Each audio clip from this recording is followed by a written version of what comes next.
Salve, salve pessoal! Programa Pai Pum está no ar e hoje nós estamos aqui num cenário diferente, num local diferente e com um assunto contundente, né? Programa Pai Pum é isso, nós tratamos de esporte, cultura, lazer, empreendedorismo, negritude, as minorias e tudo aquilo que traz a sociedade, certo? E hoje nós vamos falar sobre o Enem 2025. Você sabe o que é o Enem? Se não sabe, se liga aí com Sara Rodrigues. Tamo junto! No dia 26 de maio, abriu as inscrições para o Enem, mas você sabe o que é o Enem? O Exame Nacional do Ensino Médio foi criado como uma forma de avaliar o desempenho dos alunos que estão concluindo ou que já concluíram o ensino médio. Mas hoje em dia, a prova vai muito além disso. O Enem virou uma das principais portas de entrada para a universidade no Brasil. Com a nota que o estudante tira no exame, é possível ingressar em uma faculdade por meios de programa como o SISU, o ProUni ou até conseguir um financiamento estudantil por meio do FIES. Além disso, algumas universidades fora do país também aceitam a nota do Enem como uma forma de entrar. Isso mostra como a prova tem ganhado reconhecimento e valor tanto dentro quanto fora do país. Diferente de outras provas tradicionais, o Enem ele cobra conhecimentos gerais aplicados no dia a dia. A prova é dividida em 4 áreas do conhecimento: linguagens, ciências humanas, ciências da natureza e matemática. Além disso, tem a redação. É cobrado um texto dissertativo argumentativo, onde você tem que argumentar sobre problemas sociais e trazer uma intervenção para eles, sem ferir os direitos humanos. Eu posso te dar uma dica: se você está concluindo seu ensino médio ou já concluiu, se inscreva no Enem até o dia 6 de junho. A prova não é só uma maneira de garantir o seu futuro através da educação, mas também de se conhecer e saber o que você pode melhorar no futuro. Então se inscreva no Enem, se prepare e acredite no seu potencial. Por mais difícil que pareça, o Enem pode ser o primeiro passo para um novo capítulo da sua história.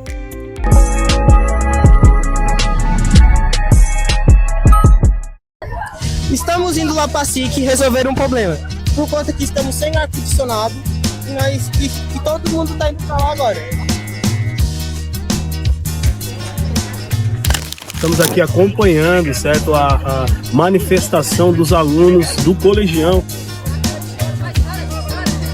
A gente criou o MEC, que é o Movimento Estudantil de Criciúma, em resposta ao que os alunos estão passando dentro das escolas. Sem palavras, estão de parabéns por reivindicar e lutar pelo aquilo que eles querem, certo? Obter os nossos objetivos.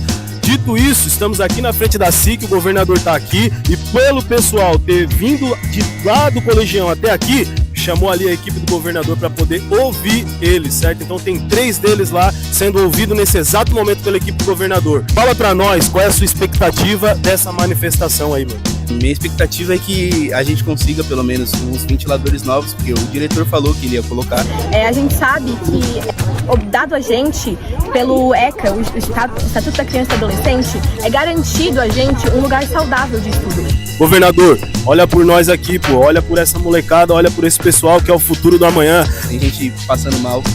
Eu mesmo não aguentei aquela sala, estava muito quente. A sala já é pequena. Colegião, Sebastião, Toledo dos Santos, a escola aí, todos se uniram aí e vieram pra cá, governador. A gente sabe também que ano que vem, nas eleições, esses jovens que estão aqui também vão votar. Tem alunos passando mal dentro da escola, saindo de ambulância. As situações realmente são precárias, a gente não tem cortina, se chove as salas alagam. Então, assim, a situação é bem difícil. A molecada só quer mesmo é o ar-condicionado, ventiladores. A gente espera que ele nos escute e dê uma posição sobre o que está acontecendo. Pai Pum, tamo junto. São esses jovens que são o futuro do nosso país e do nosso estado. Junto, é o programa Pai Pum, lado a lado das comunidades, lado a lado de todos aqueles que querem fazer a diferença no estado, no município. Tamo junto, Pai Pum, vamos que vamos.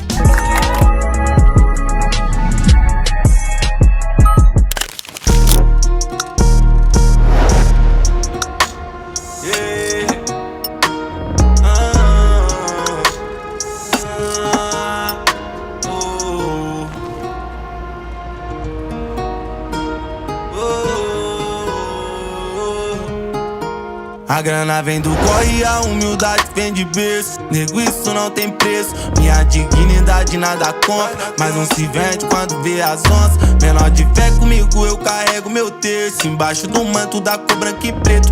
Minha conduta segue na balada, igual uma estrutura de concreto e aço. As folhas nunca vai comprar sua paz. Se sua postura só se mostrar falha, leva ensinamentos do meu pai. A palavra é um tiro, ouve mais do que fala. Eu cresci no meio das ruas, nela eu tive que ser forte. Apanhei das viaturas e na cara dura. Alguns parceiros nem teve essa sorte. Bateu de cara com a Blaze, bateu de frente com a morte. Tava no meio da cena e a cena foi forte.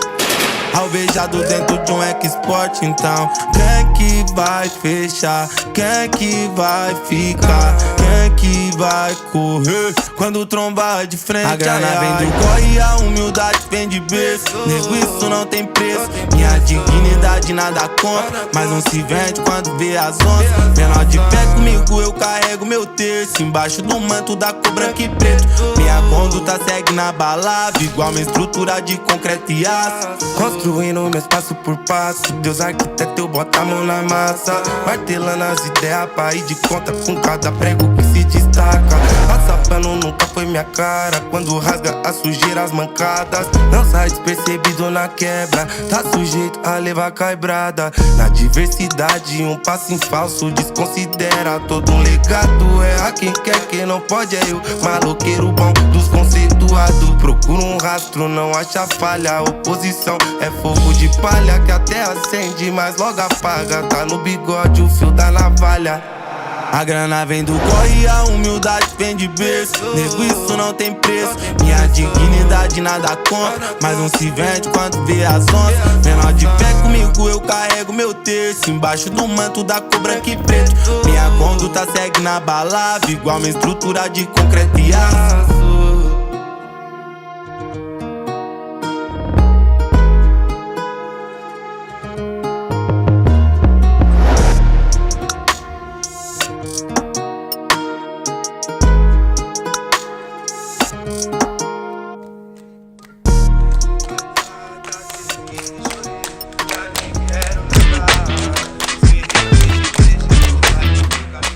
Iniciando as nossas transmissões aqui no centro da cidade, hoje nós vamos conhecer o empreendedor Guilherme Fernandes. Ele que é proprietário da Lojas Vanguarda, certo? A Vanguarda aí que trabalha com o segmento de rua e vem da comunidade direto para o centro, empreender e ganhar sua vida. Vem com nós.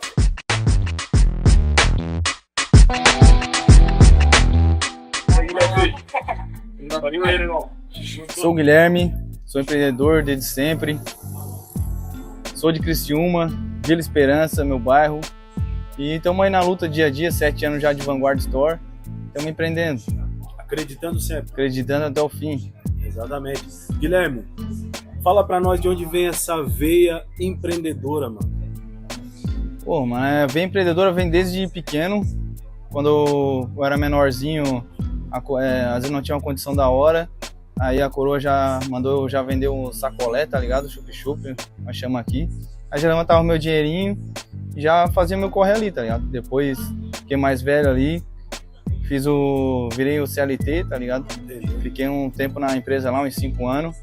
Fui pra rua, dinheirinho lá eu fui pra rua, meti a cara e abri a loja aí, a Vanguarda. Já estamos há 7 anos já. E pretendo ficar mais 7 vezes 7 até... Ô Guilherme, quando a tua mãe ela te coloca pra vender esse sacolé, quando a tua mãe te coloca pra vender o sacolé, hoje, tu tem a agradecer a essa atitude da tua mãe, tem que agradecer até hoje, eu agradeço ela. Sempre me espelhei nela, né, cara? Ela foi sempre um espelho pra mim de como guardar dinheiro, tá ligado? Não ganhar dinheiro hoje, já gastar tudo. Sempre guardei já desde esse dinheiro e na medida do possível ele foi empreendendo. Enquanto eu trampava lá na empresa, eu já comprei uns panos e comecei a vender lá mesmo. Depois que eu fui pra rua e abri a loja.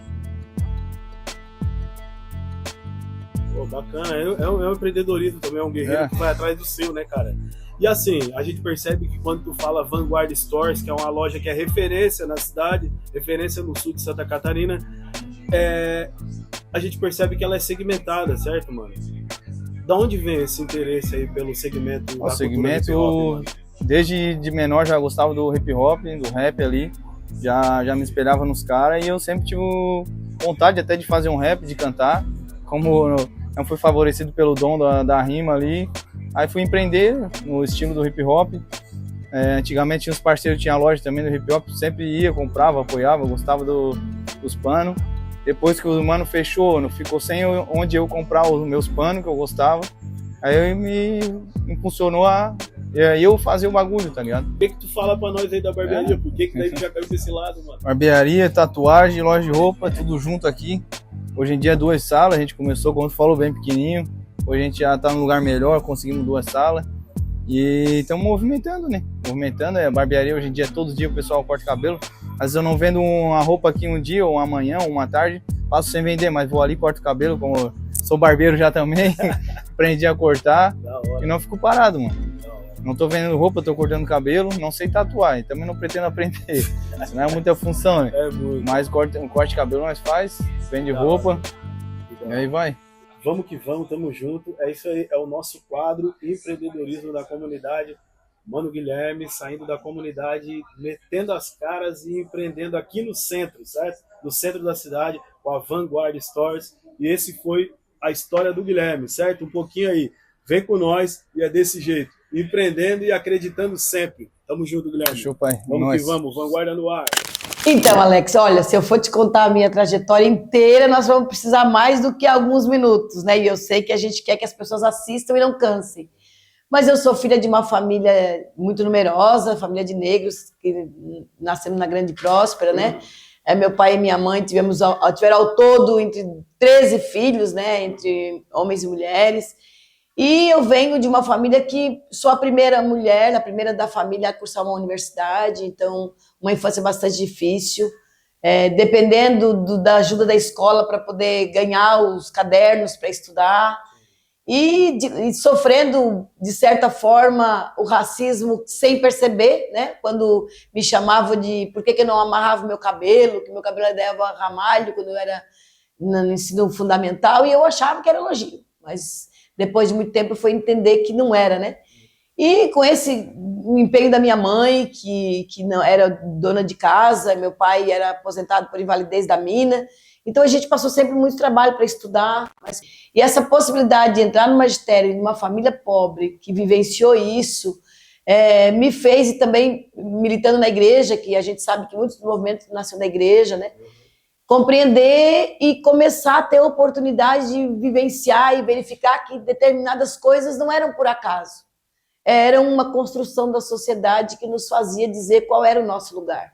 Então isso me levou, né, também desde o primeiro momento que eu entrei na prefeitura de Criciúma em 85, a me filiar ao sindicato e a começar toda esta militância que me levou a chegar a ser a presidente do sindicato, né, e também hoje presidir uma confederação. Seria meio que uma inconformação de tudo aquilo que estava acontecendo ao seu redor naquele tempo. E aí, de que forma eu posso mudar isso, posso transformar isso? Seria mais ou menos isso? Alex, a gente vai percebendo que a gente, hoje, né, quando a gente olha para trás, a gente vê que a gente riu das piadas de negro, a gente riu de piadas de mulheres, a gente normalizou tantas coisas que a gente ouviu, e normalizava por quê? Porque esta institucionalidade do racismo, do machismo, do patriarcado, nos leva a normatizar as coisas, a dizer que essa coisa de que pensam, né, quando está numa estrada, olha um negro e um branco vindo, aquele medo do preto, tudo isso parece que fica normatizado. Então, um pouco vivenciar, vir para o movimento sindical, verificar que a pauta sindical, lutar apenas por salário, não dava conta da continuidade de uma sociedade que continua a gente vendo nos dias de hoje ainda as práticas de racismo que a gente vê, as mortes de mulheres que a gente vê. Então, um pouco a vivência e a escola, eu sempre trabalhei, eu fui diretora de escola, fui diretora de escola isolada, fui diretora da escola do SEIC, professor Lapagesse, depois fiquei 10 anos diretora lá do Cristo Redentor, né? Trabalhei numa escola do Cristo Redentor, e olhar o que a educação significa, né, para as famílias, para as crianças, a possibilidade de ver, de ler o mundo, de perceber o que as pessoas querem com a gente. Então, essa vivência vai trazendo para a gente muitas dores de estômago, né, de desconstruir aquilo que para a gente era normal, natural, e tudo, mas não é bem assim, né? Então, essa militância vai crescendo, vai crescendo. Eu não lembro de quando eu era menina, Alex, ouvir histórias que me construíam a minha identidade. Eu só ouvia a história da Branca de Neve, da Rapunzel, quando eu ouvia a história que tinha negro, era o Saci Pererê. Então, essa foi a referência bibliográfica de conteúdo que me levou à minha construção. E quando a Juscelia fala que esse espírito de ativismo, esse espírito de querer transformar as coisas partiu da igreja, a Juscelia está se referindo a que igreja? Qual seria a religião? Eu sou católica, né? Como a minha mãe era muito católica, eu ia muito, né, na época, na Legião de Maria, eu ia nos encontros de jovens, eu participei muitos anos do Coral Infanto Juvenil Nossa Senhora da Salete, que nós tínhamos encontro toda terça e quinta, nós tínhamos quarta e sexta, terça e quinta, às vezes mudava o dia da semana, e nós tínhamos lá, antes de começar a gente ensaiar, tinha sempre uma conversa. Isso levava a gente, né? Não é como hoje, que muitas vezes as pessoas ficam horas e horas no celular, às vezes recebendo notícias falsas, mentira, falando da vida do outro, né? Acabando com a vida de uma pessoa num link, num like, numa fala. A gente tinha momentos de conversa. Então, no coral, a gente tinha uns 30 minutos antes de começar, a gente tinha uma palestra, uma conversa, e depois a gente ensaiava mais uma hora e meia, e depois ia para casa. Então, esse movimento fazia com que a gente tinha, a igreja fazia com que a gente refletisse sobre diversas coisas, né? Não era só aprender a rezar o Pai Nosso, a Ave Maria. A gente tinha esses espaços, a gente sabe o quanto a igreja, esse movimento eclesial de base, esse movimento foi importante para a igreja. A igreja não é só, né? Hoje a gente vê que as igrejas tentam fazer mas muito isso de fala o que eu quero que tu fale. E nós temos que reconstruir. Não é assim, né? A gente precisa fazer com que as pessoas enxerguem, observem, aprendam a ler, a interpretar por si mesma, né? Esse é o processo de aprendizagem que a gente quer nos espaços, não só nas igrejas. Eu acho que é por isso que você está no movimento, por isso que eu, além do movimento sindical, a gente milita no movimento social, eu sou da ONG Mulheres Negras, professora Maura Martins Vicência, né? Hoje eu sou vice-presidente da ONG.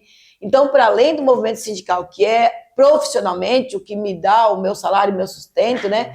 A partir de como profissional da Prefeitura de Criciúma e depois aqui representando os servidores do movimento sindical, eu milito fora daqui em outros movimentos que fazem com que a gente enxergue isso, né? Nós não queremos doutrinar as pessoas, nem fazer com que as pessoas passem a pensar ou a falar igual a gente ou o que a gente quer, mas que elas consigam refletir a partir disso. E um pouco a igreja fez isso, né, com a gente, nesses espaços que eu tive a oportunidade de participar. Hoje a Juscelia sendo vice-presidente, seria isso, né, vice-presidente aqui da CICERP, qual seria a missão, qual é a missão da CICERP? Olha, o nosso Sindicato de Servidores Públicos, né, ele completou 35 anos agora neste ano. Ele é um sindicato que existe desde 89, antes de 89 já era associação, depois virou sindicato quando a lei permitiu. E a gente tem lutado, claro, por serviço público de qualidade, que é a nossa meta, né? Não tem serviço público de qualidade sem servidor valorizado, então as pessoas que cuidam das pessoas da nossa cidade, né, que é a enfermeira, a médica, a técnica de enfermagem, a professora, a merendeira, a higienizadora, o pessoal do pátio, esse povo todo a gente quer, claro, que tenha condições de trabalho, tenha carreira, tenha um salário decente para poder cuidar das pessoas, porque todo mundo quer andar na rua calçada, mas quem espalha o asfalto é um servidor público, né? Todo mundo quer que as suas crianças na creche sejam bem cuidadas, mas tem que ter a merendeira para fazer a comidinha, tem que ter a professora para ensinar. Nós precisamos de vacina, de curativo, de ponto quando a gente se corta.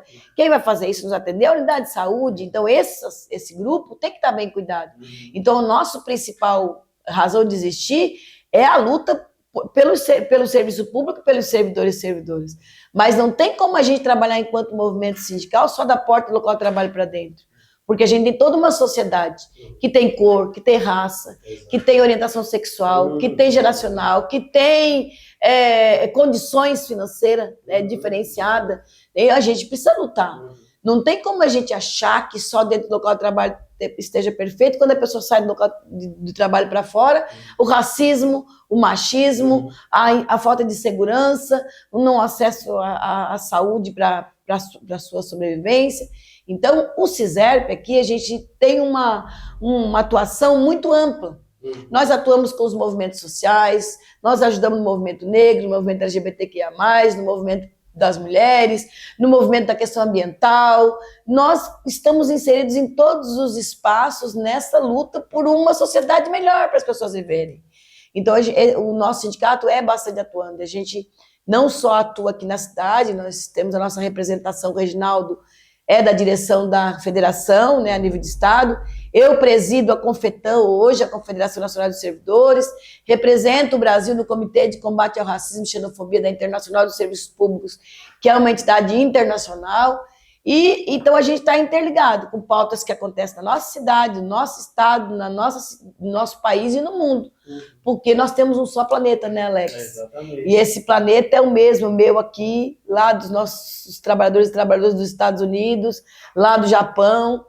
Ô, Gisela, eu, quanto um criciumense, né, eu nunca tinha conversado contigo, mas eu sempre te vi arregaçando as mangas e indo para cima e fazendo toda aquela manifestação, puxando bonde, como se diz na nossa linguagem, né? E você precisa, de fato, estar puxando esse bonde, não tem ninguém que possa puxar esse bonde, e você está simplesmente cuidando de toda essa operação? Alex, eu sempre digo, e isso me emociona quando eu falo, que a gente sempre tem que olhar para trás dos nossos antepassados. Para mim estar nesta cadeira, outros e outras tiveram que ousar no seu tempo histórico, desafiar o seu momento. Se as nossas mulheres negras tivessem apenas se contentado com a oração e ver os seus filhos morrendo no tronco, nem eu nem você estaríamos aqui agora, nem o Venegão que está aqui com a gente. Agora eles ousaram desafiar aquele tempo, criar instrumento de luta, se organizar, se mobilizar, transformar a luta de um em luta de muitos e muitas. Então nós somos herdeiros de quem teve coragem antes de nós. Ousaram, desafiaram, enfrentaram. E eu penso que nesse tempo histórico somos nós.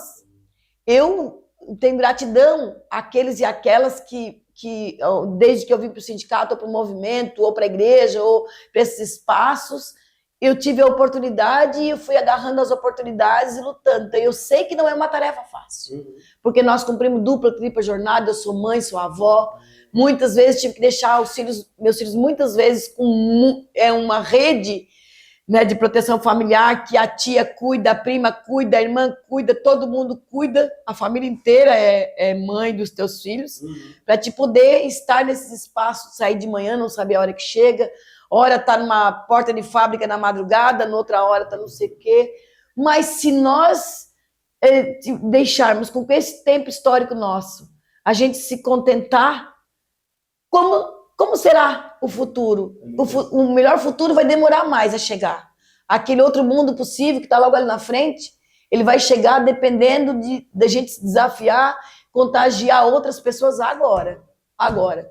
Por isso que eu estou aqui, por isso que eu continuo com coragem e dizendo para todas as pessoas, é muito bom a gente ter coragem, fazer a diferença, não se vender, não se corromper, não se trocar por nada, desafiar no nosso tempo histórico para que, assim como a gente herdou de outros e outras, essa dedicação deles, essa coragem, muitos perderam a vida, muitos perderam companheiros e companheiras, nós somos herdeiros da nossa negritude, né? Nossa negritude que a gente traz conosco, homens e mulheres, que para mim tiveram a resistência sempre, assim como também os não negros, né? Os não negros que também a gente sabe que muitos sempre estão na luta com a gente. Sensibiliza. É.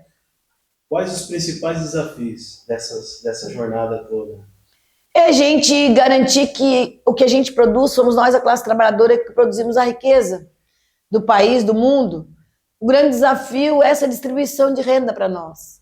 É deixar com quem tanta gente acumulou riqueza, às vezes trabalhando pouco, ou quase nada, ou nada, porque a gente sabe como é que se deu as grandes apropriação das terras, a gente sabe como é que se deu ao longo da história, quando um ganhou terra, o outro não ganhou, a gente sabe disso.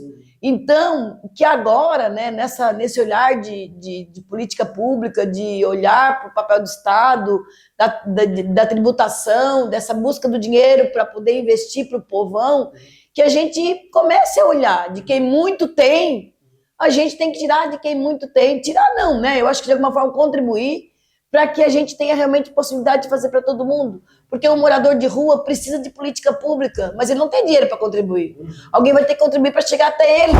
O pessoal que não tem casa, não tem moradia, alguém vai ter que contribuir para ele ter moradia. Este é o olhar. Então, os desafios para nós é isso. É a gente dialogar com os super ricos, para eles entenderem que a gente não é contra. A gente não é contra os grandes empresários, que tem as grandes empresas que proporcionam trabalhos para muita gente. Agora, a gente quer que compreendam que essa concentração de renda não leva o país a ter felicidade, porque enquanto muitos têm uma grande concentração de renda, alguns têm grande concentração de rendas, muitos passam fome, muitos morrem de frio. Então, para mim, o nosso maior desafio é esse. Como dialogar com quem tem muito para compreender que para a gente garantir para todo mundo uma condição mínima de vida e de dignidade, a gente precisa virar a pirâmide. Quem tem mais tem que contribuir mais. E quem tem menos tem que receber mais. Eu penso que o futuro é uma construção diária. Eu hoje já me aposentei a partir de novembro, presido uma entidade nacional que tem seu congresso agora em abril, e que eu tive um mandato, né? Então tenho a possibilidade de me reeleger para um segundo mandato na presidência. Eu acredito que isso vai acontecer, então é um objetivo. A gente, nesses 4 anos, trabalhamos muito em pautas nacionais que tem a ver com a vida dos servidores públicos de uma forma geral, e principalmente os quais eu represento, que são servidores públicos municipais. A gente tem muita legislação que a gente precisa avançar e revogar algumas reformas da Previdência trabalhista, né? Implementar realmente, de fato, estruturar políticas estruturantes no país para nós, que essa mudança da questão econômica, de parar de que o mercado é que manda na vida da gente. Eu acho que isso é algo que a gente tem que lutar para que os partidos, mesmo todos os partidos, compreendam isso.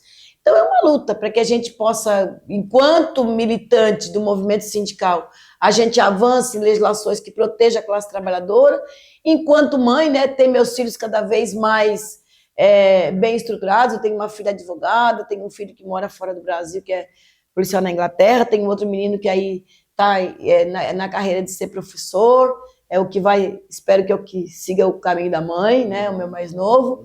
Então é isso, a gente quer ver os filhos bem, sou avó de 3 netas e 1 neto, então eu quero que a minha família esteja sempre bem, e que a gente sempre procure estar bem enquanto mulher, mãe e trabalhadora. Eu acho que eu sou uma pessoa realizada, Alex. Olhar a história que eu escrevi, eu acho que eu consigo escrever uma boa história. E eu espero que as pessoas sintam-se, vejam em mim a possibilidade de escrever a sua. Maravilhoso isso.